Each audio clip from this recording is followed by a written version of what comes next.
भारतीय संविधान के स्रोत यानी कि भारत का जो संविधान बना है उसके अंदर कौन कौन से कहाँ से क्या चीज़ ली गई है। तो भारत शासन अधिनियम 1935 से इसके अंदर संघीय तंत्र, न्यायपालिका और लोक सेवा आयोग लिया गया है, जिसके अंदर लगभग 2/3 भाग इसके अंदर आता है और 250 के करीब यानी 250 के करीब अनुच्छेद आते हैं।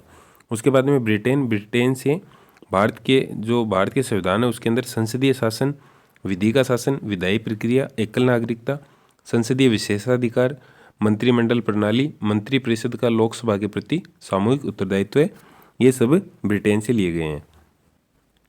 उसके बाद में संयुक्त राज्य अमेरिका, तो संयुक्त राज्य अमेरिका से मूल अधिकार, न्यायपालिका की स्वतंत्रता, न्यायिक पुनरावलोकन, उपराष्ट्रपति का पद, सुप्रीम कोर्ट, हाई कोर्ट के न्यायाधीशों को पद से हटाना और राष्ट्रपति पर महाभियोग की प्रक्रिया यूएसए से ली गई है। और प्रस्तावना की जो अवधारणा है वो भी यूएसए से ली गई है, लेकिन प्रस्तावना की भाषा अगर पूछे तो वो ऑस्ट्रेलिया से ली गई है।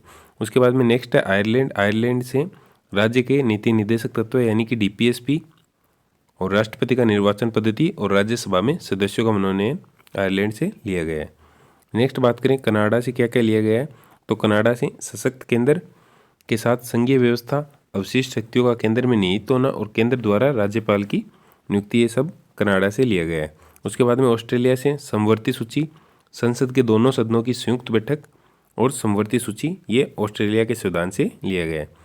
बाद में जर्मनी से आपातकालीन प्रावधान और उसमें मूल अधिकारों का निलंबन जर्मनी से लिया गया है।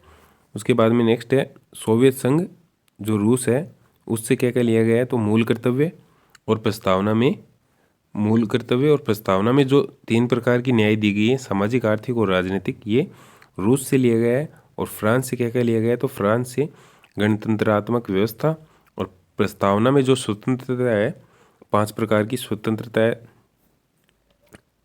समानता है 2 प्रकार की और बंधुता है 2 प्रकार की, ये सब प्रस्तावना से जो फ्रांस के संविधान से ली गई है। लेकिन इसके अंदर न्याय पूछे तो न्याय रूस से ली गई है, बल्कि ये स्वतंत्रता, समानता और बंधुता ये फ्रांस से लिया गया है। नेक्स्ट बात करें दक्षिण अफ्रीका से, तो संविधान संशोधन की जो प्रक्रिया है अनुच्छेद 368 के अंदर, ये संविधान संशोधन की प्रक्रिया और राज्यसभा के अंदर सदस्यों का निर्वाचन, ये कहाँ से लिया गया है। तो ये दक्षिण अफ्रीका से लिया गया है। जापान के अंदर विधि द्वारा स्थापित प्रक्रिया है जो उसके वो जापान से ली गई है।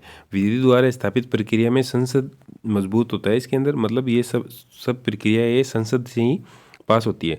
और विधि के सम्यक जो प्रक्रिया है जिसके अंदर न्यायपालिका मजबूत होती है, ऐसा प्रावधान है संयुक्त राज्य अमेरिका के अंदर।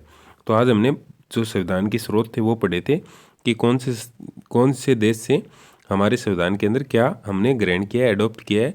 तो ये संविधान के स्रोत से एक क्वेश्चन जरूर देखने को मिलता है, चाहे आप केंद्र की तैयारी कर रहे हो और चाहे आप किसी राज्य की जो स्टेट गवर्नमेंट है उसकी तैयारी कर रहे हो। धन्यवाद। जय हिंद।